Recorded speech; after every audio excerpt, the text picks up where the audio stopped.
일어나셔서 놀라운 그 이름 찬양하겠습니다.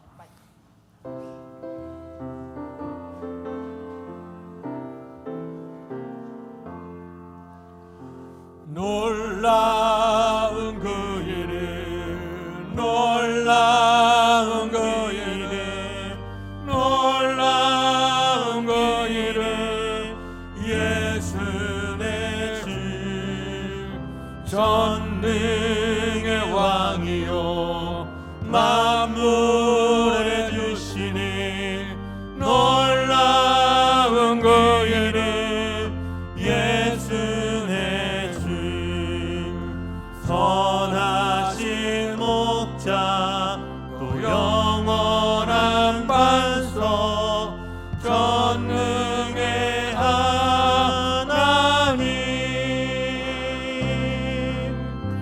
경배드리며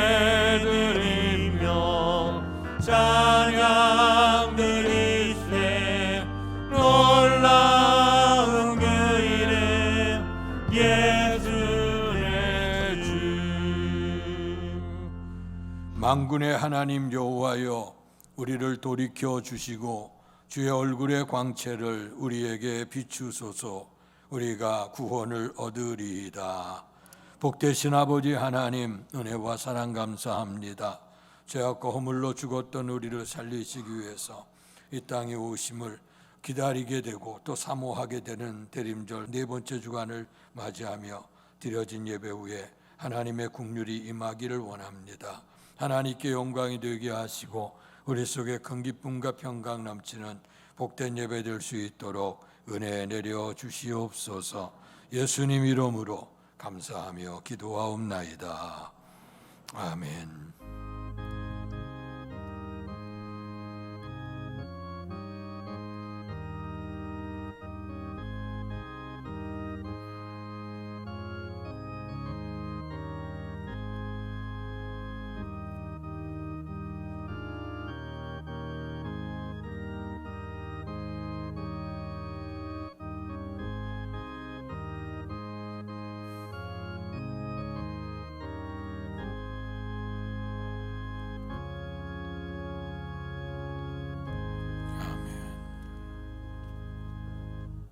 찬송가 37장 주 예수 이름 높이여 찬양 드리시겠습니다.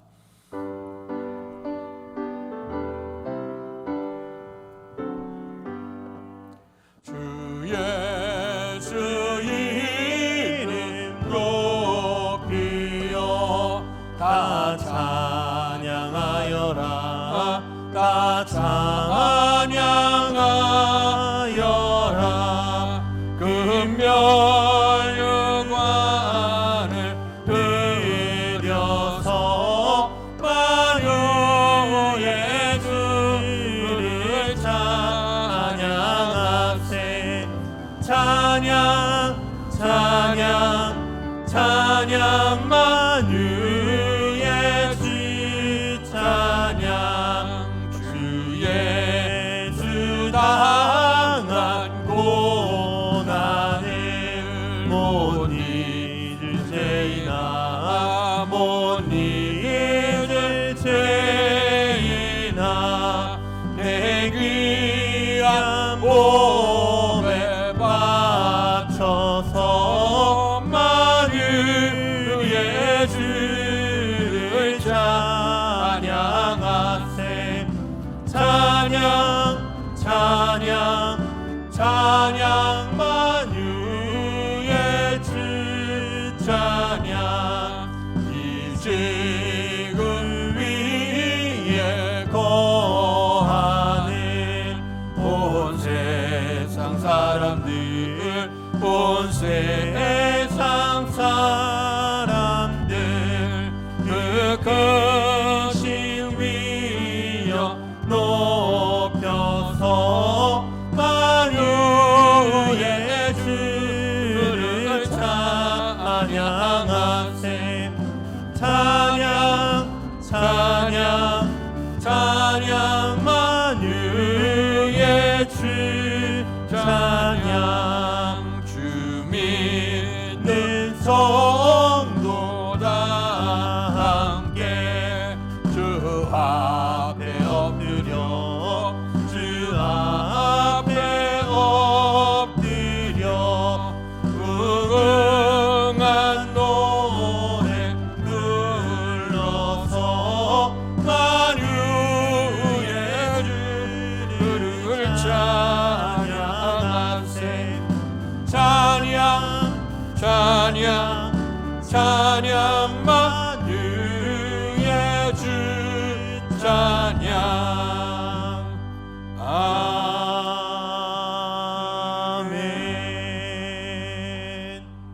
교동문 118번 구주강님 4번을 교독하겠습니다.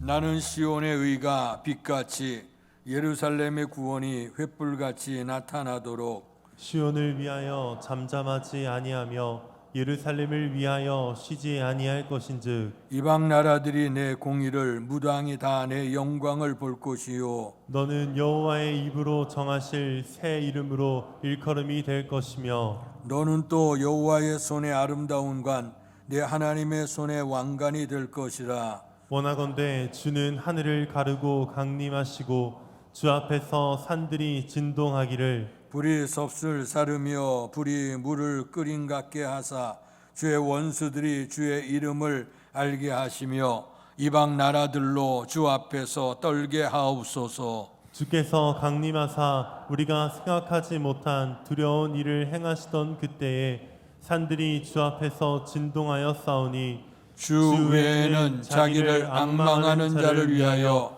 이런 일을 행한 신을 옛부터 들은 자도 없고 귀로 들은 자도 없고 눈으로 본 자도 없었나이다. 아멘. 사도신경으로 우리들의 신앙을 고백하겠습니다. 전능하사 천지를 만드신 하나님 아버지를 내가 믿사오며 그 외아들 우리 주 예수 그리스도를 믿사오니 이는 성령으로 잉태하사 동정녀 마리아에게 나시고 본디오 빌라도에게 고난을 받으사 십자가에 못 박혀 죽으시고 장사한 지 사흘 만에 죽은 자 가운데서 다시 살아나시며 하늘에 오르사 전능하신 하나님 우편에 앉아 계시다가 저리로서 산 자와 죽은 자를 심판하러 오시리라. 성령을 믿사오며 거룩한 공회와 성도가 서로 교통하는 것과 죄를 사하여 주시는 것과 몸이 다시 사는 것과 영원히 사는 것을 믿사옵나이다. 아멘. 성경 6장으로 하나님께 영광 돌리시겠습니다. 목소리 높여서 주 찬양하여라.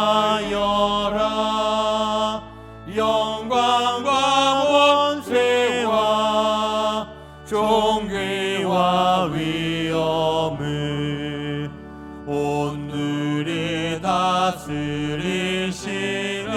만왕의 왕께 돌려라.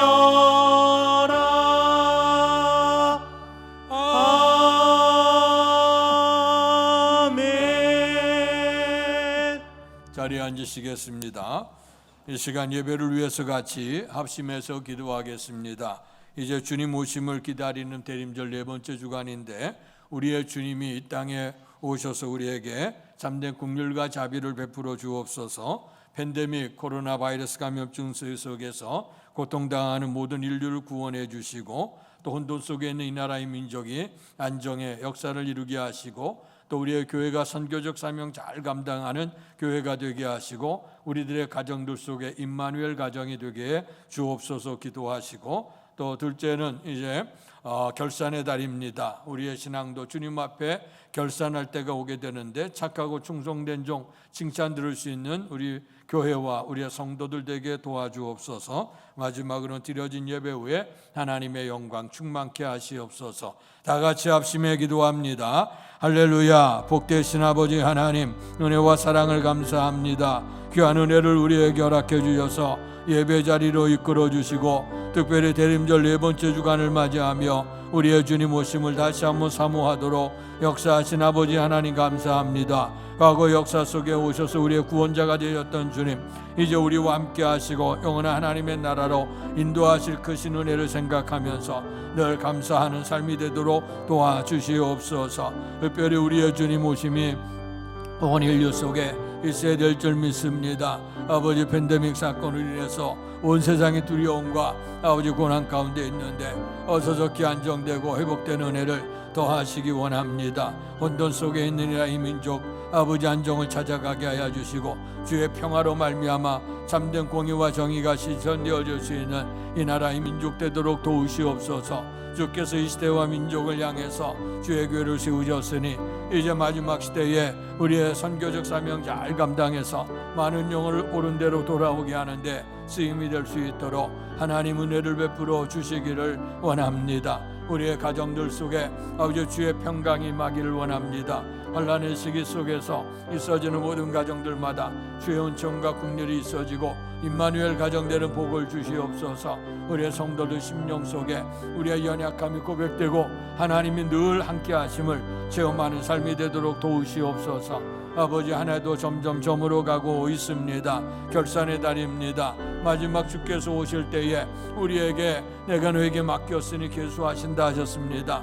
게으르고 악한 종아 책망 듣고 아버지 영벌에 처할 자가 있는가 하면 착하고 충성된 종아 내가 작은 에 충성했으니 많은 일 맡길 것이고 내 주인의 즐거움에 참여할 것이다 축복해 주셨으니 이런 아버지 아름다운 영광 속에 들어가도록 도와주시기를 원합니다. 이제 오늘도 드려진 예배 대림절 네 번째 주간 예배를 통해서 살아계신 하나님 임재하시는 주님을 꼭 만날 수 있는 감동이 있게 해 주옵소서. 삶 속에서 아버지 상처받고 또 병들고 연약해졌던 우리의 모습들이 예수님의 십자가 보혈로 정결케 되는 은혜가 있어지도록 복내려 주시옵소서. 뿐만 아니라 이제 하나님께서 예배를 통해서 하나님을 여시고 주시는 말씀을 통해 주의 뜻을 깨닫게 하시고 인생의 바른 목표가 세워지게 하시며 또 우리에게 주시는 축복이 넘칠 수 있는 은혜로운 예배가 되도록 도우시옵소서. 그래서 주의 성전에 들어오면서 또 하나님의 은총을 사모하고 또 아버지 나가면서 하나님의 복을 전하며 살아갈 수 있는 복된 우리의 교회와 성도들이 될 수 있도록 하나님 긍휼 자비를 베풀어 주옵소서. 예배 모든 순서 절차 속에도 친히 주의 성령 임재하셔서 영광 받으시고 참여한 모든 심령들 속에 크신 은혜와 사랑을 더해 주실 줄 믿습니다. 감사하며 예수님 이름으로 기도하옵나이다. 아멘.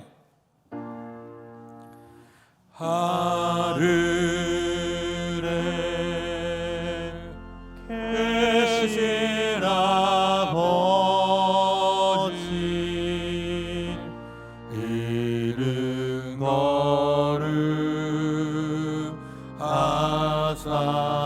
거룩하사 주님 나라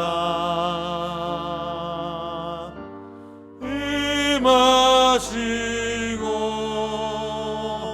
뜻이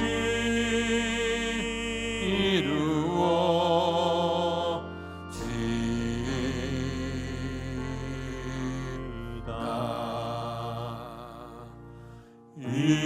일용할 양식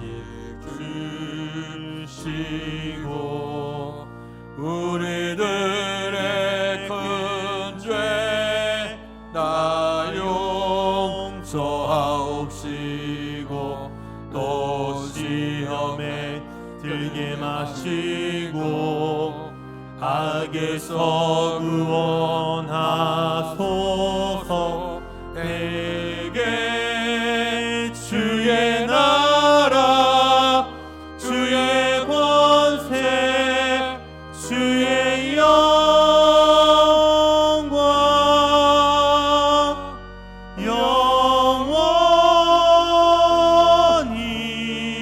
영원히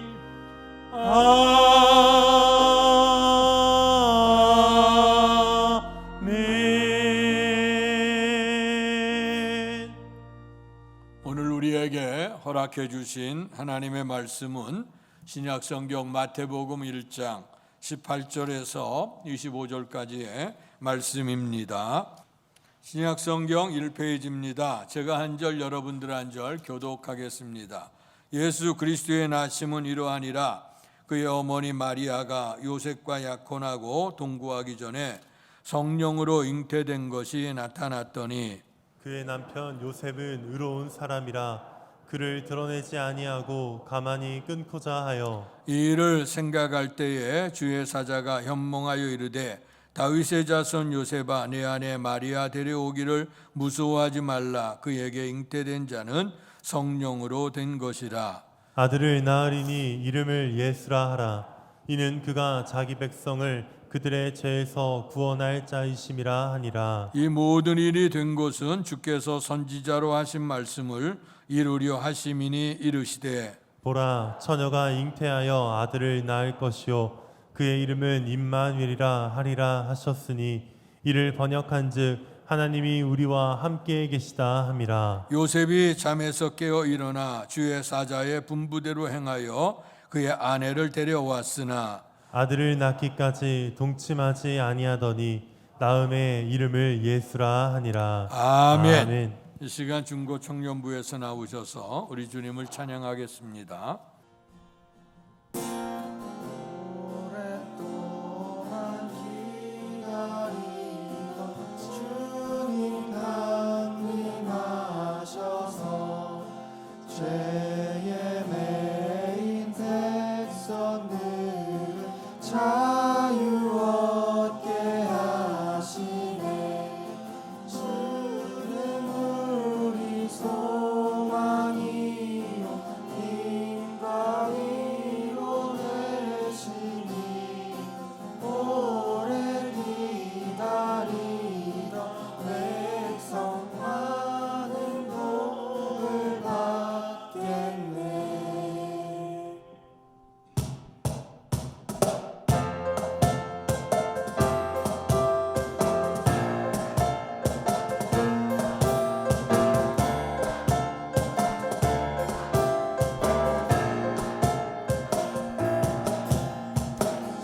천사들의 노래가 하늘에서 들리니 산과들이 기뻐서 메아리 쳐울린다.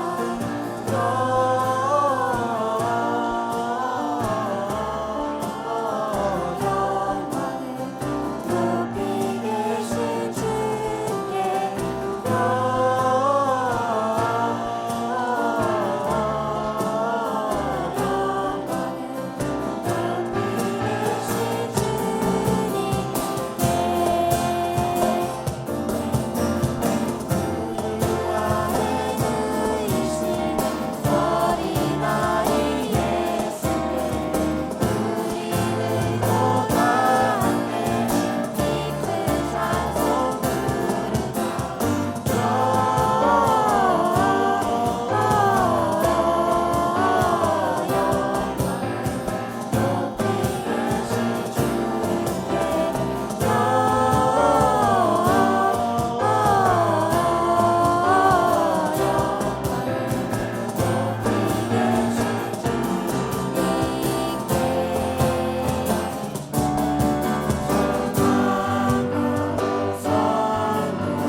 기뻐하며 경배하세. 영광의 주 하나님, 주 앞에서 우리 마음 피어나는 꽃 같아. 죄와 슬픔 사라지고 되신 그를 마치니 변함없는 기쁨의 주 밝은 빛을 주시니 기뻐하며 경배하세. 영광의 주 하나님,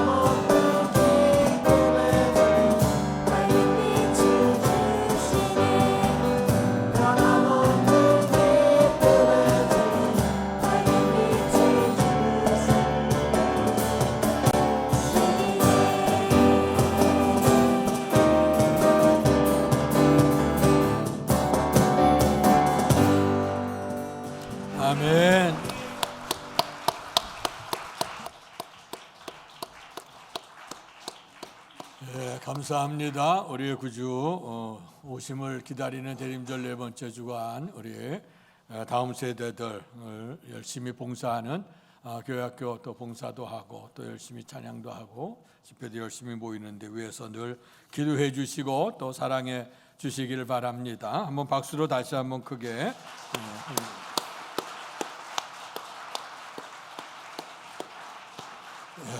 감사합니다. 오늘 대림절 네 번째 주간을 맞이하면서 오늘의 말씀의 제목을 먼저 상기하겠습니다. 따라서 하시죠. 이름을 예수라 하라.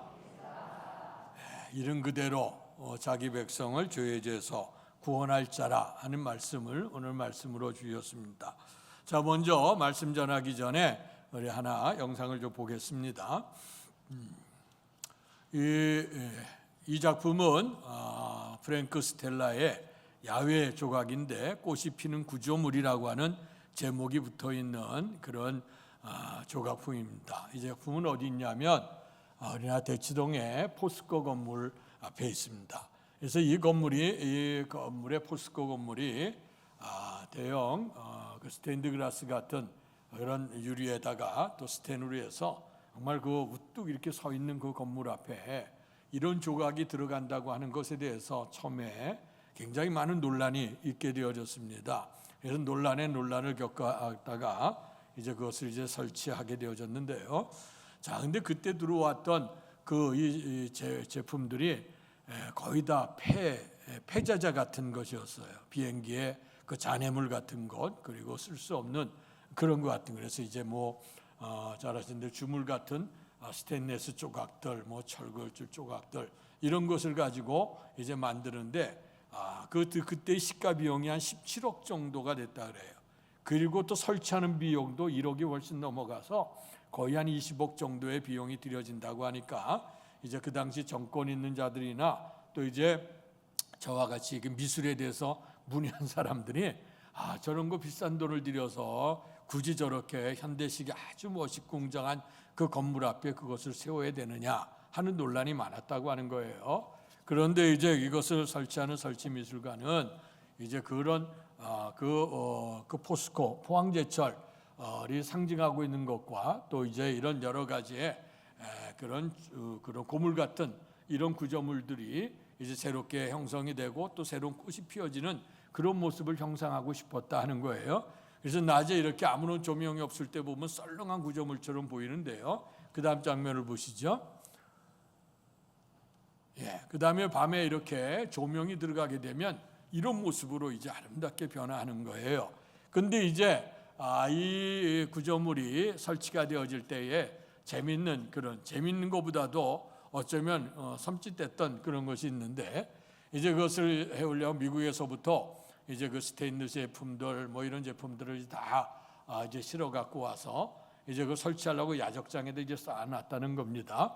근데 그것을 지나가던 고물 장수가 그걸 보고 이거 완전 고물 수집 맞는 고물 아니에요? 그래서 그 구조물들을 다 가지고 갔다는 겁니다. 그래서 그 다음날 아침에 일어나서 이것을 건축하려고 하는데 보니까 이 구조물들이 다 없어지는 거예요. 이게 어떻게 된 건가? 그래서 이제 경찰도 동원하고 수소문에서 동원을 해서 찾아다가 새롭게 만든 것이 꽃이 피는 구조물이라 하는 그 구조물이 되어졌는데 아마 그때에 그것이 그 고철상에 들어가서 용광로 속에 들어갔으면 다 그 사라져 버리고 말았을 거예요. 근데 이제 그것을 바라보는 그런 것이 한 20년 정도가 됐고 이거 벌써 뉴스에 몇 번 나왔던 것이고 신문에도 몇 번 실렸던 그런 내용인데요. 근데 지금 그 당시 한 20억 정도 못 들여서 건축한 이 구조물인데 지금 문학적인 가치나 이런 예술적인 가치를 해서 아마 100억도 더 넘어갈 수 있는 아마 그런 가치가 있는 그런 것이라고 하는 거예요.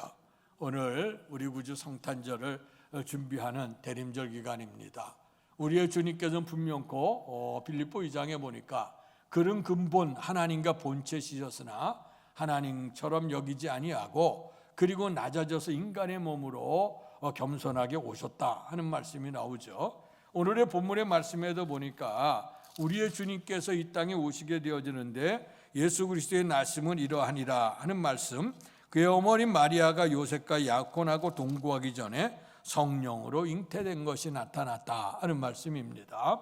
오늘 그때 우리의 주님께서 이 땅에 오시게 되어질 때에 어떤 모습으로 오시게 되어졌느냐, 약혼을 했는데 아직 동침하지 않아서 정식 결혼에 들어가지 않았던 한 가정, 부인의 이름은 마리아였고 남편에는 요셉이었습니다. 근데 그 가정 속에 있어지는 것, 그런 사건을 통해서 이제 우리의 주님의 오심이 이제 상징이 되어졌는데요. 자, 오늘 주님이 오심에 대해서는 벌써 구약 성경서부터 계속해서 예언이 되어져 있었습니다. 구체적으로 우리의 주님이 베들레헴 땅에 동정녀의 몸에서 오시겠다 하는 그런 말씀이 예언되어져 있었습니다. 그러나 어느 누구도 예수님 오심에 대해서 준비하거나 기다리는 사람들이 없었습니다. 이제 훗날에 예수님 오시게 되어질 그때에 이제 그 예수님의 그런 첫 번째 성탄에 와서 축하했던 사람은 들에서 양을 치던 무리들이 오늘 그 위에 공중에 이상한 별 하나가 움직이는 것을 보고 쫓아왔다가 아기 예수께 경배했던 것, 그거 하나밖에 없어요. 근데 그들이 경배했던 장소가 어디냐? 오늘 말구육간이었다고 하는 겁니다. 세상에 자녀가 태어나도요, 말구육간에 태어나는 자녀가 없죠. 혹시나 요즘에 뉴스 가끔 보게 되면 그 임산부들이 너무 이제 그 예정일이 초과가 되거나 아니면 또 이제 갑작스럽게 산동이 와서 이제 어쩔 수 없이 버스를 타고 가다가 어떤 때는 택시를 타고 가다가 또 기차를 타고 가다가 거기서 출산했다고 하는 얘기가 들려지죠. 그러니까 이런 얘기들은 우리가 볼 때 일상적인 것이 아니라 특별한 그런 역사를 통해서 되어지는 거예요. 그런데 그 예수님이 탄생하게 된 배경은 그 당시에 가이사가 이제 천하의 유대인들이 다 호족하라 그랬습니다. 고향 땅으로 다 돌아가게 됐는데 요셉과 마리아가 그 고향이었던 베들레헴으로 오게 된 겁니다. 그때 이제 만삭의 몸으로 찾아오게 되고 온 천하가 다 움직이게 되니까 오늘 여관이나 일반 숙소에 있을 곳이 없었다고 하는 겁니다. 그랬는데 우리가 상식적으로 한번 생각해 보면 뭐 권세도 좀 있고 좀 돈도 있고 그렇다 그러면 여관 주인에게 부탁하면 설마 방이 없다 할지라도 아마 여관 주인 자기 방이라도 내놨을 거예요. 돈도 많이 준다 그러는데 또 권세도 있는 무료 또 이렇게 힘을 가지고 오면 그랬을 거야.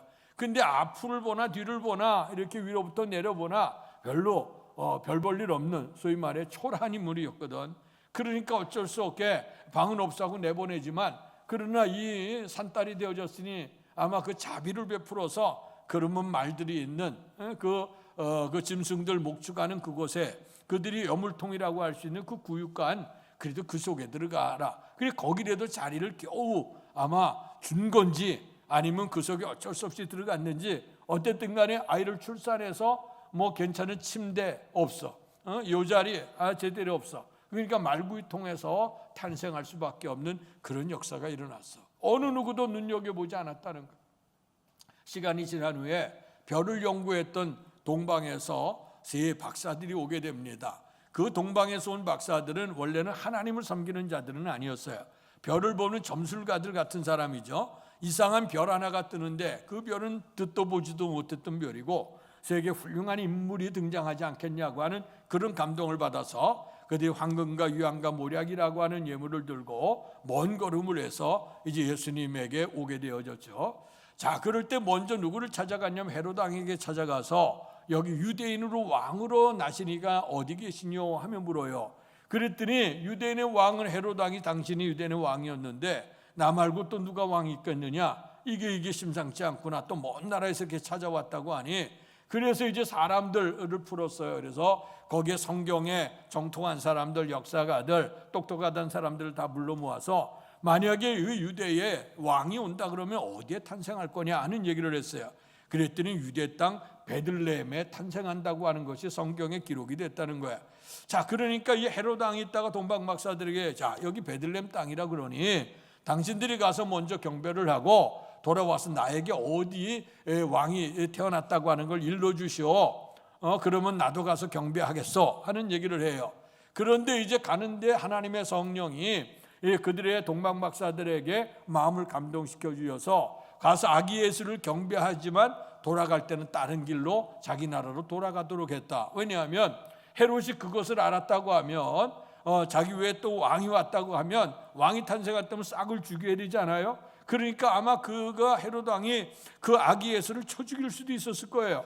그러니까 이제 그것을 피해서 동방에 있는 박사들은 가게 되고 그 일 후에 예수님께서는 어쩔 수 없이 그곳에 머물 수 없어서 애굽으로 내려가 이제 피신하게 되는 장면을 이제 보게 되어지죠. 그러다가 성경에 보면 헤롯이 죽은 후에 다시 이제 고향 땅에 올라와서 나사렛이라는 동네에 들어가서 살았다 하는 말씀이 나옵니다. 자, 그럴 때 예수님의 그 탄생서부터가 심상치가 않죠. 성경에는 분명히 이 베들레헴이라고 하는 원뜻은 떡집이라고 하는 뜻이 있어요. 그래서 예수님이 상징적으로 생명의 떡으로 오신 주님이 베들레헴 떡집에서 탄생을 했다, 이런 의미 있는 말씀도 있는데요. 아버지가 이 베들레헴 땅에 오시는데 그분은 뭐냐? 동정녀의 몸에서 탄생이 된다 하는 거예요. 어느 누구도 예수님의 탄생에 대해서 생각하지 않아. 분명히 성경의 예언자들을 통해서 베들레헴 땅에 동정녀의 몸에서 탄생한다고 하는 얘기가 계속되어졌음에도 불구하고 어느 누구도 관심이 없었고, 또 관심 있어 가본들 그 말구유간에 초라하게 누워있는 그 아이가 세상을 구원할 자라고 하는 걸 누가 생각을 했겠습니까?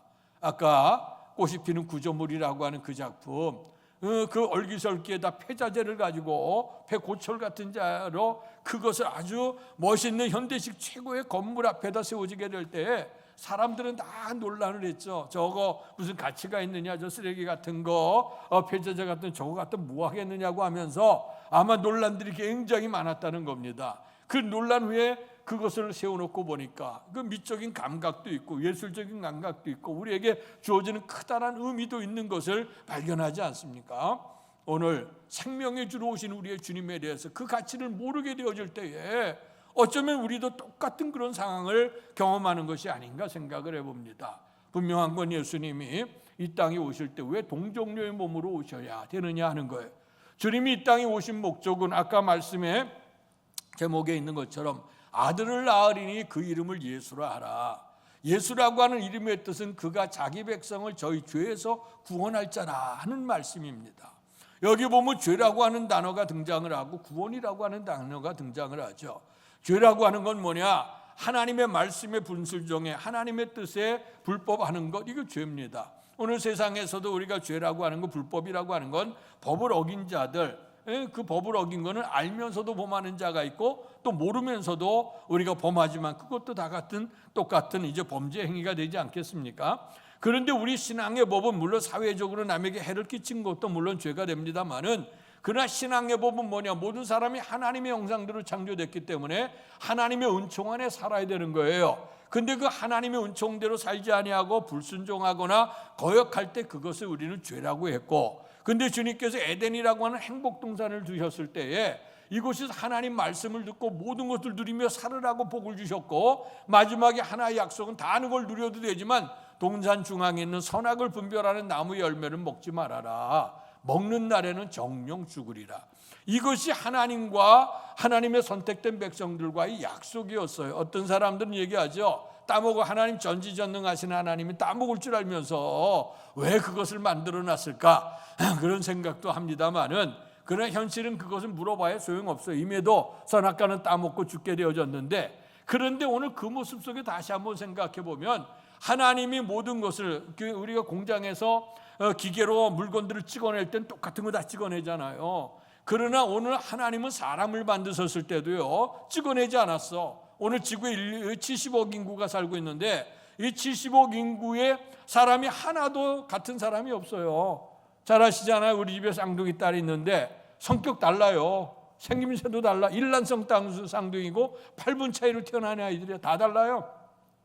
70억 인구가 하나도 같은 게 없어. 다 다르게 하나님이 그렇게 독특하게 만드셨다는 말이에요. 하나님의 놀라운 사랑과 섭리를 통해 만들어 놓고, 그리고 로봇으로 찍은 게 아니고 그 다음에 우리가 주님을 섬겨 의지하는 것뿐만 아니라 하나님이 우리를 믿어주시는 거예요. 믿어줘요. 너는 내 자녀라. 하나님 말씀대로 복되게 살아가라. 어쩌면 우리가 연말 결산이 됐어요. 또 주님 오심을 기다리는 기간입니다. 우리가 항상 하나님의 은혜를 사모하고 하나님 앞에 기도하고 믿음으로 살면서 하나님 앞에 구하지만, 그러나 어쩌면 하나님께서 우리를 보실 때에 너 내가 믿을 만하다, 내가 믿을 만하다 하고 주님이 인정해 줄 수 있는 그런 신앙으로 성숙해야 되지 않겠느냐. 믿음의 아들, 믿음의 조상이라고 했던 아브라함은 그런 신앙을 인정받았어요. 그가 백세 얻은 독자 이삭 얼마나 귀했겠어요. 금이야 오기야 길렀어. 근데 하나님이 그를 시험하셨다고 성경 나오거든요. 그 아이를 번제물로 드려라 그랬어요. 근데 그 사람의 생명을 잡아서 번제로 드리는 건 하나님의 법에 맞지 않아요. 왜냐면 성경에 자식을 몰래기게 주지 말며 어쩌면 자식이 인신 제사를 지내는 걸 하나님 원치 않으셨거든요. 이들의 법에도 안 맞아요. 양심의 법에도 안 맞아요. 하나님의 백세에 주신 선물, 귀하게 생명 주신 것, 그거 데려가 맞지 않아. 상식적으로나 인간 도무지 맞지 않아요. 근데 아브라함은요, 주님의 말씀에 그냥 아멘하고 순종해요. 즉각적으로 순종했고, 또 즉각적으로 했다 할지라도 금세 이루어진 게 아니라 사흘길을 걸어가면서 모리아산까지 올라가는데, 그 독자는 이삭은 오면서 물어보죠. 아버지, 보통 때는 뭐 양을 데리고 가는데 오늘은 그 나무를 데리고 가고, 나무는 갖고 가고 불은 가지고 가는데 번제할 어린 양은 어디 있냐고 오면서 계속해서 아이가 물어요. 그러니 그 아버지의 마음이 찢어질 것 같잖아. 너를 하나님 잡아드리라 그런다. 그러나 아브라함은 믿음으로 오늘 하나님 앞에서 정말 뭐 내 현실이 어떨지 모르지. 그러나 아브라함 하나님에 대한 믿음이 있어. 그래서 그 믿음을 가지고 이제 갔어요. 갔더니 마침내 하나님께서 이제 모리아 산에다가 아브라함이 정말 잡아서 그를 드리게 되어질 때 아마 세상 사람들은 그 아비가 맞냐 논란도 많이 있었을 거예요. 그러나 그 아브라함의 마음속에는 그 믿음이 있어. 내가 아이를 갖지 못할 때도 주신 것도 하나님이신데 그 하나님의 섭리에 대한 크다란 믿음이 있어. 주께서 그를 떠날 때에, 오늘 갈대로 떠날 때에 오늘 너는 이제 큰 민족을 이루게 될 것이다. 내 이름을 창대케 될 것이다. 너는 복이 될 것이라고 하는 말씀을 그는 수많은 어려움 속에도 잊지 않았어요. 75세에 떠났고 어쩌면 생산할 수 있는 능력이 없는 100세가 됐고 그의 아내가 90세가 될 때 배란할 수 있는 능력이 없다고 성경은 얘기하고 있어. 그런데도 불구하고 히브리서 11장에 들어가면 믿음이 흐려지지 않았다, 약해지지 않았다는 말씀을 해요. 당장은 하나님의 뜻을 모르겠어. 그는 하나님의 선하신 그 믿음을 가지고 그가 달려갔어요. 마침내 마지막에 순종을 하면서 그 아이를 잡으려고 할 때 그때에는 하나님이 더 급하셨어요. 갑자기 아브라함아 내 독자 이삭에게 손을 대지 말아라. 그때 하시는 말씀이 뭐냐? 내가 비로소 네가 나를 경외하는 줄 알았다. 여러분, 우리가 하나님 앞에 복을 받고 하나님 앞에 기도하고 응답받기를 원하는 것 우리가 많아요. 그러나 정말 우리가 하나님 앞에 서게 됐을 때 내가 너를 믿는다, 내가 너를 믿어주겠다, 내가 이만하면 내가 너 내 사람인 줄 내가 분명히 알아. 하나님, 이런 우리가 하나님으로부터 인정받으시는 그런 믿음도 되어야 될 줄로 믿습니다. 오늘 이런 믿음, 하나님의 놀라우신 그 하나님의 사랑과 하나님의 긍휼. 자, 오늘 여기 보세요. 동정녀 탄생한다는 것, 이거 쉬운 일이 아니에요. 여기 말씀에 그 말씀이 나오잖아요. 오늘 처녀가 임신해. 뭐 요즘 시대에 뭐 처녀가 임신해도 할 말이 있다 그러잖아. 이런 시대는 정상적인 건 아니에요. 분명한 건 아니야. 근데 여기는 분명히 뭐냐면 그가 약혼을 했지만 남자와 동침하지 않았어. 그런데도 불구하고 아이가 임신을 했어. 그 아내가 임신을 했어요. 근데 그 요셉의 마음이 뒤집어졌을 거예요. 이 시대는 어떤 시대냐? 오늘 그 가족을 떠나서 분류를 하게 되면 불러내서 공개 처형을 할 수 있는 시대였어요. 돌로 쳐 죽이는 거, 그거 맞는 시대예요. 그렇게 됐다고 하면 자기 아무리 사랑했던 아내라도 그 정을날 수치를 느끼게 되고 돌로 쳐 죽게 되는 시대예요. 그런데 성경에 보니까 요셉은 의로운 사람이라 가만히 끊고자 했다 그랬어요. 수치를 주지 아니하고 차라리 없는 것처럼 여기자. 내가 인생은 괴롭지만 그런 생각을 가진 거예요. 그런데 하나님의 천사가 그에게 나타나서 하는 얘기예요. 내 아내 마리아 데려오기를 두려워하지 말아라. 마리아가 잉태된 것은 사람을 통해서 된 게 아니라 하나님의 성령으로 된 것이라는 말씀을 했어요. 그때에 오늘 그 요셉은 아멘했어요. 그리고 그 아내를 데려다가 아이가 태어날 때까지 동침하지 않았다는 얘기를 해요. 자, 오늘의 과거의 남자와 여자가 만나야 결혼을 해야 자식을 낳는다고 해요. 근데 요즘에 가만히 보면 과학이 발달하다 보니까요, 요즘에 유전자 그런 것들이 다 발달이 되기 시작하면서 보게 되면 남녀 간의 남녀의 그 결혼 관계가 아니더라도 그 세포 속에서 유전자 번식이나 유전자에 의해서 어느 그 세포를 통해서 증식이 되어지게 되고, 그래서 그 생물들이 태어나게 되는 그런 경우도 있잖아요. 그래서 이것이 윤리적으로 맞냐 안 맞냐, 그래서 복제하는 것, 양이 복제가 됐다, 복제양 뭐 이런 얘기들 나오잖아요. 그럴 때문에 논란이 되는 그런 문제가 있죠. 분명히 윤리적인 문제가 분명히 있어요. 그런데 우리가 한번 그 뒤집어서 한쪽에 가만히 생각해 보면 오늘 동정녀 탄생이라고 하는 것이 우리가 인간의 생각으로는 이해가 안 되고 그 당시엔 과학으로 현재까지도 과학으로는 맞지 않았다고 하지만 그러나 과학이 더 발달하게 되어지게 되면 아하, 그것도 하나님의 뜻도 인정이 되지 않겠는가. 분명히 우리가 못 봤던 것들을 보게 되는 시대가 오지 않을까 하는 조심스럽게 또 관망도 해보는 겁니다. 어쨌든 간에 동정녀의 몸에 탄생을 했어요. 왜 하필이면 동정녀의 몸에서 오게 되느냐. 예수님은 베레데우스 베레호모라고 라틴어 얘기예요. 그건 뭐냐면 참 하나님이요 참 인간의 모습이라 하는 거예요. 왜 주님께서 인간의 모습으로 오셔야 되느냐. 인간의 죄를 대신해서 예전에는 그 죄를 속죄하기 위해서는 피 흘려줘야 돼요. 대신 제물로 희생을 해야 됩니다. 그러니까 우리 하나님이 인간을 구원하기 위해서는 인간처럼 낮아지기 위해서 인간의 몸을 입어야 되고, 그런데 인간이 죄인 인간이 어떻게 죄된 인간을 구원할 수가 있겠습니까?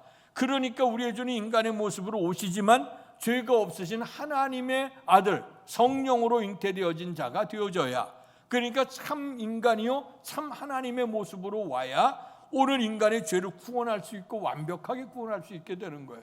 그래서 우리의 주님이 이 땅에 동정녀로 오시게 된 줄로 믿습니다. 그래서 동정녀로 오시게 되어져서 인간의 죄를 대신하는데, 오늘 선사를 통해서 이제 우리의 주님이 오시는 이름에 대해서 두 가지 이름을 얘기를 합니다. 첫째는 그 이름을 예수라 하라. 그 예수라고 하는 이름의 뜻은 그가 자기 백성을 저희 죄에서 구원할 자라 하는 말씀이에요. 죄라고 하는 건 관역을 빗나갔다, 하마르티아라고 하는 단어인데 이것은 관역을 빗나갔다고 했어요. 우리가 화살을 쏘거나 총에 이제 총을 쏠 때 관역을 향해 쏘지 않습니까? 근데 그 관역을 빗나갔다, 하나님의 말씀, 하나님의 법도를 빗나간 것이 죄악이다. 그래서 이 죄를 통해서 인간이 뭐가 들어오냐? 사망이 오고, 사망 앞에서 늙어지고 병들고 사고가 나고 불안하고 외롭고 하는 그런 모든 문제들, 돈으로도 명예도 권세도 이건 해결이 안 되는 문제입니다. 죄악으로 인해 죽음에 대한 문제. 하나님의 형상을 입은 사람들, 하나님 보시기에 심히 좋았다고 하는 생들이 죄를 범함으로 말미암아 하나님의 영광에서 떨어져 나가고 에덴에 추방당하는 고통한 세월, 그렇게 고생스러운 세월을 하다가 마침내 죽음으로 들어가는 인생을 불쌍히 여기셨다. 하나님의 속성, 많은 속성이 있지만 그 속성 가운데 우리를 불쌍히 여기는 마음, 우리를 긍휼히 여기는 마음, 어쩌면 하나님이 우리를 긍휼히 여기는 마음 때문에 하나님 자녀가 되는 것이고, 하나님 우리를 불쌍히 여기는 그런 마음 때문에 오늘 우리가 하나님 앞에 예배할 때 받으시고 우리의 문제가 있을 때 기도할 수 있게 되고 하나님은 저를 사모하게 되는 줄로 믿습니다. 그래서 이 죄 가운데서 모든 사람이 다 죽어, 사람은 다 죽음이라고 하는 것, 죄 삭은 사망이라고 그랬고, 모든 사람이 죄를 범했음에 하나님의 영광이 이르지 못한다고 했어요. 그러나 이 백성들, 당신의 형상을 입은 사람들이 죄 가운데 죽어가는 모습을 불쌍히 여기시고 독생자 예수 그리스도를 이 땅에 보내주셔서 우리가 죽어야 될 것을 죄 없으신 주님이 대신 십자가 지시고 그리고 피를 흘려서 우리의 죄를 속죄해 주신 줄로 믿습니다. 그래서 그 주님이라고 하는 주님의 놀라운 은혜가 이 땅에 오신 목적이 우리의 죄를, 우리가 죄를 사하시고 그리고 우리가 하나님 자녀가 되게 하시고 더 나아가서 하나님의 자녀가 돼서 이 땅에서 복을 누릴 뿐만 아니라 내세의 하늘의 영광을 보게 하시는 것, 그거 하나님의 은혜인 줄로 믿습니다. 오늘 주님이 그때에서 이 땅에 오셨고 우리의 순환당하시고 십자가 못 박혀 돌아가신 거 끝나는 게 아니고 죽음 가운데 3일에 살아나셨고 그리고 영원한 하나님 나라 들어가셨어요. 그리고 그때 우리의 있을 처소를 예비하고 다시 오신다고 말씀했습니다. 그 말씀을 향해 사도 바울이 그런 얘기했어요. 만약에 죽은 자가 살아나는 법이 없다고 하면 우리는 세상 사람 가운데 가장 불쌍한 자이리라 하는 얘기를 했어요. 그 얘기가 뭐냐? 오늘같이 날씨, 오늘 영하 10도더라고요. 날씨가 추워요. 길이 미끄러워. 어제 지난 눈도 오고 길도 미끄러워 추워. 이런 날은 정말 따뜻한 안방, 우리가 아름목이 그리워지는 날이에요. 그런데 오늘도 이렇게 하나님 앞에 나와서 예배를 드리고 또 오늘 우리가 하나님 말씀대로 살기를 원하고 하나님의 거룩한 뜻대로 정말 복음을 실천하며 살아가려고 하는 여러분들의 그 모습이 우리 하나님이 살아계신 그 하나님, 살아계신 하나님 주에서 우리를 구원하시고 하나님 자녀가 되게 해서 이 땅 자녀의 복을 누리고 내세 천국을 주시는 이 복이 없다고 하면 우리의 수고는 다 헛된 거예요. 이것은요, 천국이 없다 그러고 부활이 없다 그러면 예수 믿나 안 믿나, 인생이 착하게 살아가느나 악하게 살아나 다 복골복이에요. 다 똑같은 거예요. 그러나 오늘 우리에게 분명히 세상 사람과 다르게 살아야 되는 것, 하나님의 자녀로서 우리가 살 수 있는 건 뭐냐면, 오늘 우리에게 분명히 부활의 소망이 있게 되고 하늘나라의 영생의 복이 있기 때문에 그래요. 오늘 그것 때문에 주에서 우리를 구원해 주시고, 영접하는 자, 그 이름을 믿는 자에게 하나님 자녀가 되게 하시고, 자녀로 끝나는 게 아니라 이 땅에서 자녀의 복을 받을 뿐만 아니라 내세의 천국을 얻을 수 있는 축복을 우리에게 베풀어 주시는 줄로 믿습니다. 미국의 41대 대통령이 이제 부시 대통령이죠.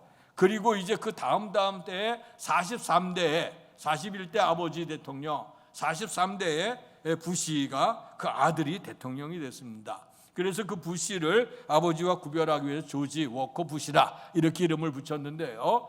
근데 그 아들이 대통령이 됐을 때가 몇 살이었냐면 56세였어요.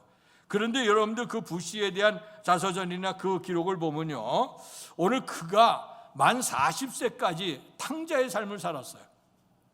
20살서부터 방탕하게 지냈어요. 아버지가 대통령이고 그리고 이제 계속해서 정치 일선에 나가 있는 그 사람인데, 오늘도 그렇잖아요. 자식 내 마음대로 할 수 없는 게 그건데, 그 20살서부터 방탕하는 생활을 했습니다. 보통 방탕한 사람이 아니라 극심한 알코올 중독자가 됐고 마약 중독자가 되어졌던 사람이에요. 술을 한 번 마시면 기절할 정도로 마셨다고 알려져 있어요. 매일 술과 더불어 살았어요. 더더군다나 술 따라가는 것도 바람둥이였다고 알려져 있어요. 그리고 마약까지도 복용했어요. 어쩌면 인생의 막장이라고 할 수 있는 끝까지 갔던 사람이었습니다. 그가 훗날에 대통령이 된 후에 제자들이 이렇게 물은 적이 있어요. 당신은 마약을 복용했습니까? 대답을 할 수가 없잖아요. 부시가 이런 대답했어요. 아주 고통스러운 일입니다. 나에게 다시 묻지 마십시오. 그렇게 얘기했다는 거예요. 어떤 분은 부시의 그때의 생활을 바라보면서 그 인생은 개떡같이 사는 게 아니라 그런 개똥같이 살았다, 이렇게까지도 말한 사람이 있어요.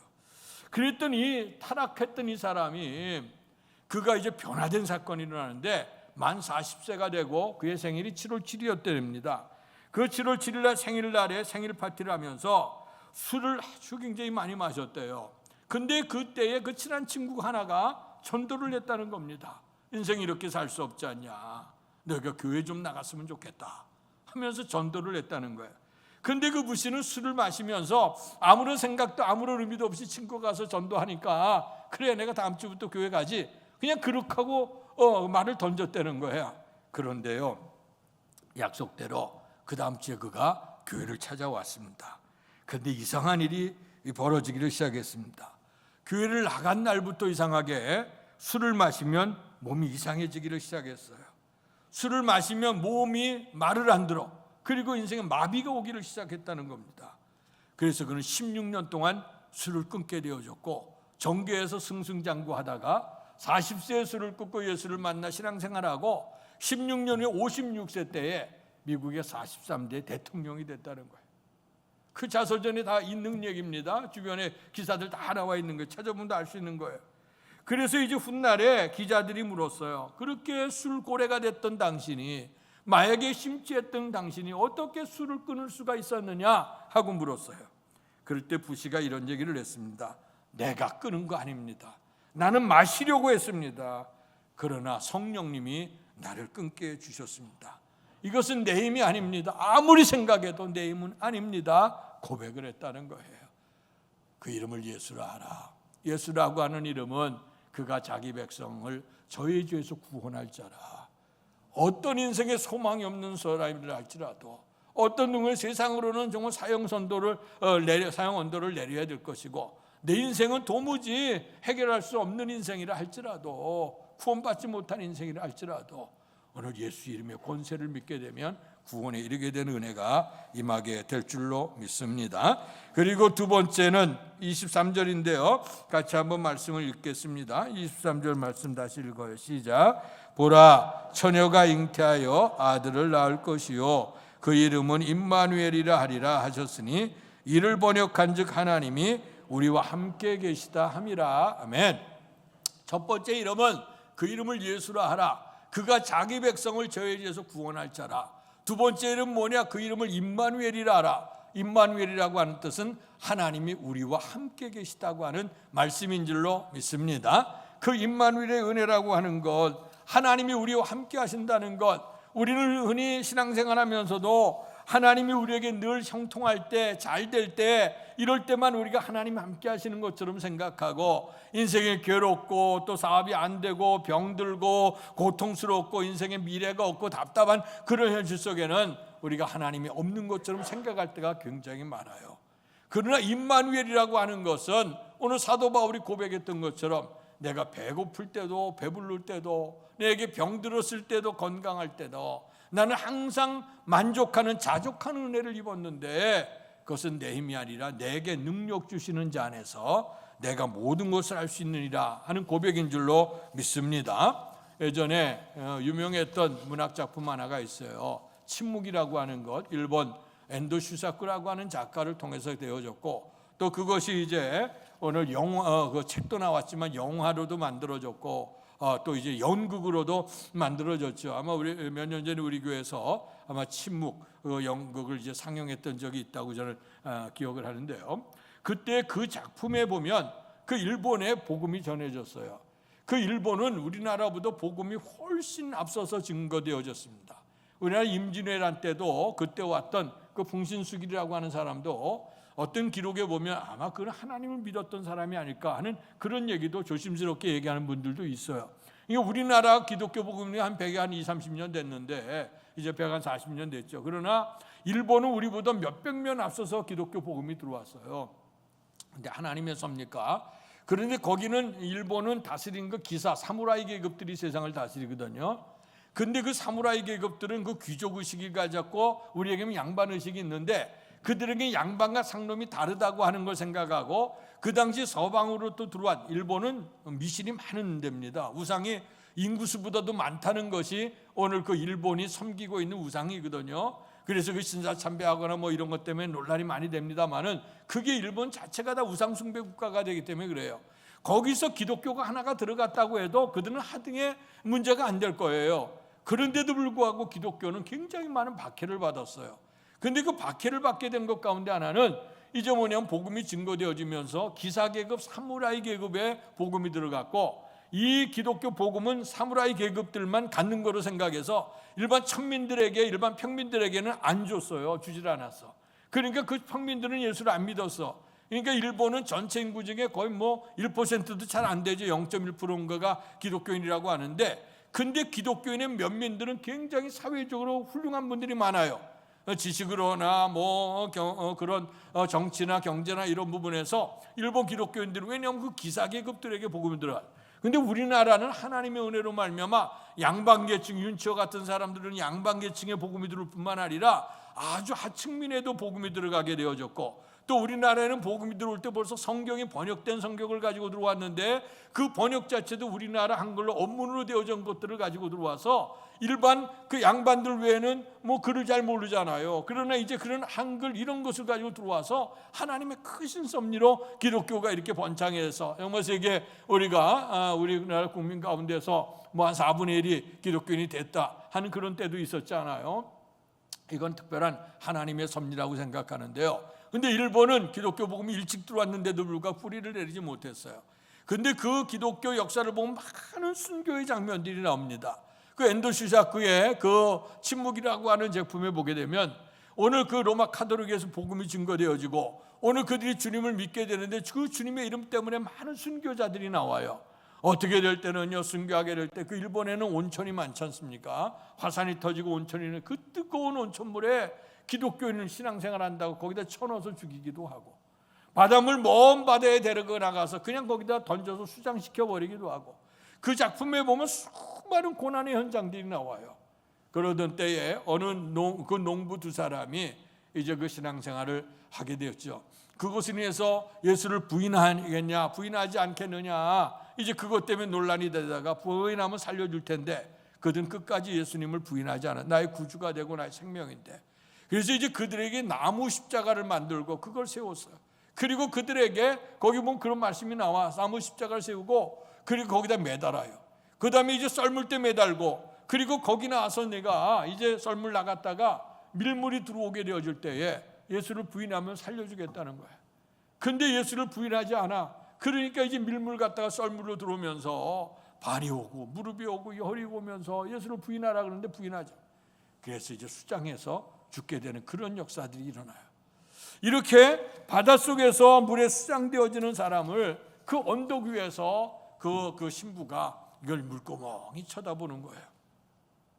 그러면서 하나님 앞에 기도하는 내용입니다. 하나님, 도대체 하나님은 어디 계십니까?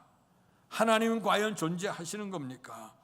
존재하신다고 하면 어떻게 이런 현실에 기독교 복음 믿고 주님을 믿는 것으로 인해서 이렇게 순교당하는 이 자리 속에 어떻게 주님이 이렇게 침묵할 수가 있겠습니까? 하고 하나님에 대해서 이제 투덜투덜대는 그런 모습이 나와요. 이제 그리고 나서 장면이 바뀌어져서 나중에 이제 그 신부가 하나님을 만나서 대화하는 그런 장면이 나옵니다. 이때에 하나님께 이런 질문을 던집니다. 하나님께서는 언제나 침묵하고 계시는 것 같은데 내가 그것 때문에 원망스럽습니다. 우리 성도들이 주님을 부인하지 않고 죽어가는 그때에 하나님은 도대체 어디 계셨습니까? 하고 물어요. 그랬더니 그때 하나님께서 이런 대답을 하십니다. 사랑하는 아들아, 나는 침묵하고 있었던 것이 아니다. 다만 그들과 함께 고통을 당하고 있었을 뿐이다. 19세기에 제1차, 제2차 세계대전이 들어오면서 오늘 그런 많은 유대인들이 아우슈비츠 같은 포로 수용소에서 오늘 가스칠에 처형실을 넣어서 가스칠에서 처형을 당하고 많은 이들 600만 명들이 학살을 당하지 않았습니까? 그때에 나왔던 그 주제도 이와 같은 주제입니다. 많은 이들이 오늘 그 순서를 기다리면서 목욕하러 들어갔는데 그 목욕통에서는 가스가 샤린 가스가 나오는 거예요. 그래서 목욕에 들어간 사람들이 다 죽어 넘어지고 또 기다리는 사람들이, 그럴 때에 그 사람들 기다리는 사람들 가운데 하나님은 과연 어디 계시는가? 이 순간 속에도 하나님, 정말 살아계신 하나님, 생사화복의 주관자가 되시는 그 하나님이 과연 이 순간에도 어디 계시는가? 한쪽에서는 하나님 없다. 하나님이 계셔도 외출했을 거야. 아니면 하나님 졸고 계시거나 주무시고 계실 거야.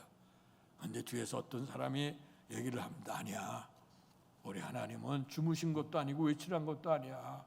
저 가스 처형실에서 우리와 함께 죽어가고 계시다 하는 말씀을 했어요. 오늘 그것이 십자가에 달리신 하나님이라고 하는 신학적인 주제입니다. 여러분, 우리의 신앙생활을 통해서 때로는 우리의 삶이 아플 때가 있어요. 사업이 안 돼 힘들 때가 있어요.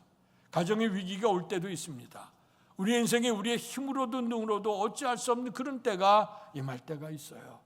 그럴 때 어떤 때는 우리의 주님이 우리의 기도를 들어서 역사를 일으켜 주시고 금세 해결해 주시는 경우도 있기도 해요. 그런데 어떤 경우에는 오늘의 말씀 침묵할 때도 있어요. 하나님이 도와주셔야 되는데 안 도와주시는 것 같고, 하나님 분명히 일으켜 주셔야 되는데 그러지 않은 것 같을 때도 있기는 해요. 그럴 때 우리의 마음이 실망스럽고 힘들고 어려워질 때가 있죠. 그러나 그 순간 속에도 하나님 우리 외면하고 있는 게 아니라 하나님의 침묵 속에는 우리와 똑같이 아파하시고 힘들어하시고 괴로워하시고 울고 계시는 그 하나님의 모습을 우리에게 표현해 주는 거예요. 이것이 임마누엘입니다. 하나님이 우리와 함께 하신다고 하셨어요. 오늘 이 땅에 오심을 기다리는 대림절 네 번째 주간입니다. 그 이름에서, 그 이름은 자기 백성을 저희 죄에서 구원할 자라고 하셨고, 두 번째는 우리의 주님 오실 그날까지 고아처럼 버려두지 아니하고 우리와 함께 임마누엘 하신다고 하셨습니다. 그것으로 끝나는 게 아니라 예수 그리스도의 사역은 어디에 있습니까? 지금 하나님 보좌 우편에 앉아 계시다가 다시 때가 되면 다시 재림에 오신다고 하셨어요. 그래서 주님을 믿는 사람들에게 오늘 이끌어가서 영원한 하나님의 나라로 이끌어 가신다고 말씀했어요. 우리의 인생이라고 하는 것, 살아있을 때 70, 80에 있는 인생이 끝이 아니에요. 이거는 정말 신속히 날아갈 거예요. 우리에겐 또 영원한 세상이 우리에게 있는데, 그 영원한 세상을 위해서 우리의 주님은 예수라 구원자로 오셨고 우리 이겨나갈 수 있도록 임마누엘로 함께 하셨고, 그리고 이제 이기고 하나님을 의지하는 그 자들에게 오늘 주님이 다시 오시게 돼서 우리로 영원한 하나님의 나라 그 속에 이끌어 가신다는 그 소망을 가지시고 오늘도 믿음으로 사시기를 주님의 이름으로 축원합니다. 복되신 아버지 하나님, 은혜와 사랑 감사합니다. 이제 우리의 주님 오심을 기다리는 대림절 네 번째 주간에 오늘 주님께서 오셔서 말씀 들려주셨습니다. 그 이름을 예수라 하라. 그가 자기 백성을 저희 죄에서 구원할 자라 하셨습니다. 그 이름을 임마누엘이라 하리라. 내가 너와 함께 하겠다고 약속해 주셨습니다. 약속의 말씀을 붙들고 오늘 은혜로 살아가게 되면 때로는 웃을 날도 있고 또 감사할 날도 있게 되지만 과거의 죄악 안에서 구원해 준 주님께서 현재와 우리와 동행해 주시고 미래에 우리의 영혼 하나님 나라로 이끌어 가신다고 분명히 약속해 주셨으니 우리의 믿음을 흐리지 말고 오시는 주님, 다시 오실 주님을 사모하면서 오늘도 항상 기뻐하면서 쉬지 말고 기도하며 범사에 감사하며 믿음으로 살아갈 수 있도록 축복해 주시옵소서. 예수님 이름으로 감사하며 기도하옵나이다. 아멘. 말씀을 생각하시면서 찬송가 91장 부르시며 준비하신 헌금을 하나님께 봉헌하겠습니다.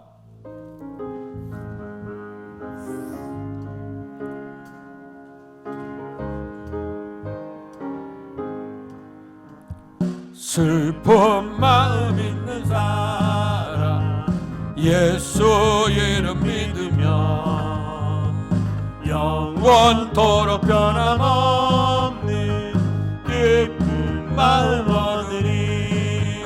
예수의 이름은 세상의 소망이요 예수의 이름은 천국의 기쁨일세. 거룩하신 주의 이름 너의 방패 삼으라. 환난 시험 당할 때에 주께 기도드려라. 예수의 이름은 세상의 소망이요 예수의 이름은 천국의 기쁨일세. 존귀하신 주의 이름 우리 기쁨 되도다. 주의 품에 안길 때에 기뻐 찬송 부르리. 예수의 이름은 세상의 소망이요 예수의 이름은 천국에 일어나서 헌신합니다. 우리 갈 길 나간 후에 보좌 앞에 나아가 왕의 왕께 경배하며 멸류관을 드리니. 예수의 이름은 세상의 소망이요 예수의 이름은 천국의 기쁨일세. 대림절 네 번째 주간을 맞이하며 예수 이름의 권세에 대해서 다시 한번 생각하고 은혜 나누게 하시니 감사합니다. 죄악과 허물로 죽었던 우리를 살리시기 위해 오신 예수, 그가 그의 백성을 죄에서 구원할 자라고 하셨고 그 이름을 임마누엘이라 하나님이 우리와 함께 하신다고 약속해 주셨습니다. 약속의 말씀을 믿고 우리가 믿음의 삶을 살게 되면 다시 오시게 될 주님 앞에서 영광의 하나님 나라 들어가는 복을 주실 줄로 믿습니다. 이런 귀한 은혜의 자리에 동참할 수 있는 축복을 베풀어 주시고 하늘나라 소망으로 살아갈 수 있도록 은총 주심에 감사하며 정성을 다해 귀한 예물을 드리오니 하나님 기뻐 받아 주시옵소서. 예물 속에 간절한 소원과 기도 제목이 있으니 아울러 봐주시고 형통한 은혜로 역사해 주시옵소서. 생명의 모든 근원이 하나님께 있고 생사화복의 주관자가 주님이라고 하는 사실을 기억하며 하나님께서 허락해 주신 물질 가운데 온전한 11조 주 앞에 구별해 드린 성도들에게 크신 복과 은총을 더해 주옵소서. 하나님의 것을 기억하고 하나님의 창고에 드리오니 하나님이 저들의 삶을 책임져 주시고 복을 베풀어 주셔서 차고 넘치는 복이 되도록 은총 내려 주옵소서. 구원해 주시는 은혜의 범사에 감사하는 마음을 가지고 드려진 예물들 기억하시고 날마다 감사 제목이 풍성해지는 복을 베풀어 주옵소서. 주일원금을 구별하고 선교헌금 드린 성도들, 우리의 교회 선교적 사명 위에 떨어진 이삭을 주 알곡으로 만들 수 있는 이 사역에 아름답게 사용되는 예물이 되도록 도우시고 저들의 헌신도 기억한 바가 되도록 축복해 주옵소서. 특별한 마음의 소원을 가지고 소원 예물을 드리며 주님의 교회를 사랑하는 성전 사랑하는 마음으로 드리고 또 아버지 하나님 작정해서 예물을 봉헌하는 모든 성도들을 기억하시고 저들의 삶에 풍성한 은총으로 갚아 주시옵소서. 또 하나님 앞에 예배를 드리기까지 주의 성전 봉사하는 많은 성도들을 기억하시고 저들의 수고를 헤아리시며 하나님께서 크신 복과 은총을 베풀어 주실 줄로 믿습니다. 이제 아버지 하나님, 우리가 살아가는 모든 삶을 통해서 특별히 물질 만능주의 시대에 살아가며 우리가 시대에 뒤떨어지는 것처럼 하나님을 믿고 의지하는 것처럼 보이지만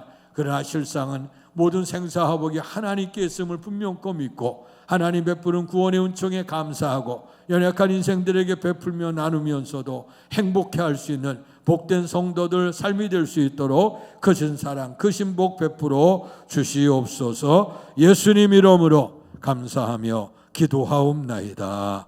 아멘.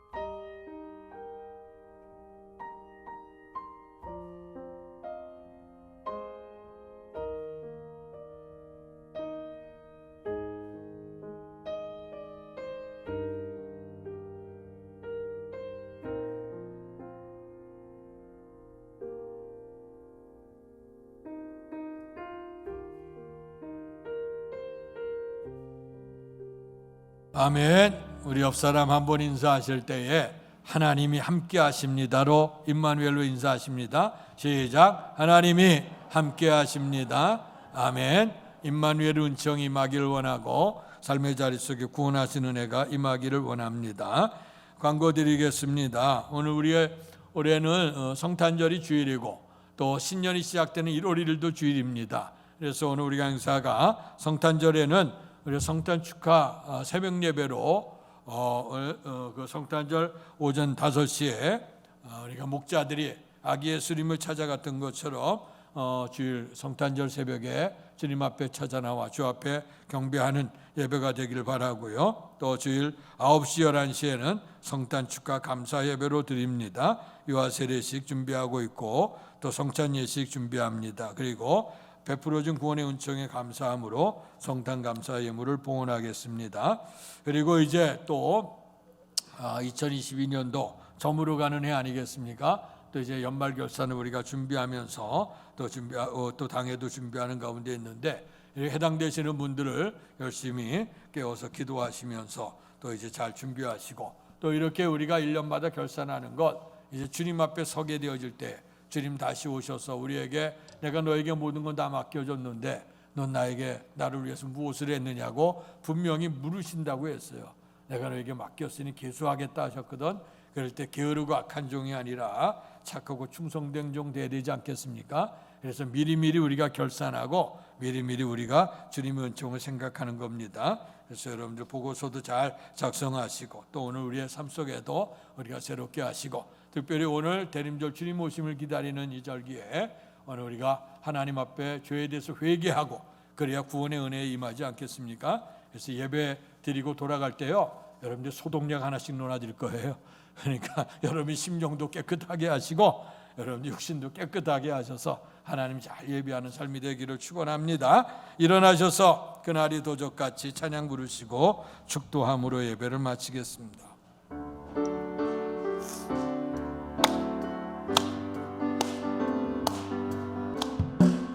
그날이 도적같이 이룰 줄 너희는 모르느냐. 늘 깨어있으라 잠들지 말아라. 주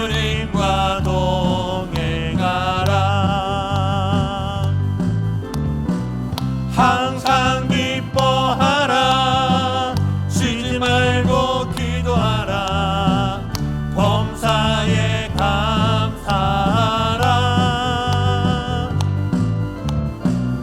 이루 예수 안에서 너희에게 향하신 하나님 뜻이니라. 평강의 하나님이 너희를 거룩하게 하시고 온 몸과 영혼이 주 오실 그날에 흠없기 원하노라. 항상 기뻐하라. 쉬지 말고 기도하라. 범사에 감사하라. 이루 예수 안에서 너희에게 향하신 하나님 뜻이니라. 시간도 무르익고 우리의 주님 오심을 기다리는 대림절 네 번째 주간, 마지막 주간을 맞이했습니다. 과거에 구원자로 오시기에 초라한 인간의 모습으로 말구육간에 오셨으게 될 때에 아무도 그 주님을 알아보지 못했다고 했습니다. 그러나 그 주님이 이 땅에 오셔서 인간의 죄를 대신해 십자가에 못 박혀 돌아가시고 그리고 3일 만에 부활하셨고 그리고 하늘나라의 승천에 올라가셔 우리의 있을 처소를 예비하시고 다시 오신다고 하셨습니다. 이제 죄를 구원하실 주님이 우리를 고와 같이 버려두지 아니하시고 임마누엘로 함께해 주시고 마침내 영광의 나라로 우리에게 인도하실 주님의 은총을 사모하는 이 아름다운 절기가 될 수 있도록 은총을 주시되 우리의 주님의 은혜를 기억하면서 늘 감사하며 기뻐하며 기도하며 살아갈 수 있도록 하나님 긍휼 베풀어 주시옵소서. 이제는 우리 주 예수 그리스도의 은혜와 하나님 아버지의 극진하신 사랑하심과 성령님 교통 감화 충만케 하신 은혜가 우리의 주님을 오심을 기다리는 이런 기간을 통해서 오늘 우리의 심령을 정결케 하고 주님 오심을 사모하면서 오신 우리의 주님을 축하하고 그리고 이제 다시 오실 주님을 기다리고 또 사모하며 결단하며 살기를 원하며 돌아가는 사랑하는 성도들 머리 위에와 가정과 사업과 자녀 위에와 주께서 피주어 세우신 주의 몸된 교회와 이 나라 이 민족과 우리를 통해서 역사하시는 세계 선교 현장 위에 이제로부터 영원토록 함께 계시기를 간절히 축원하옵나이다. 아멘.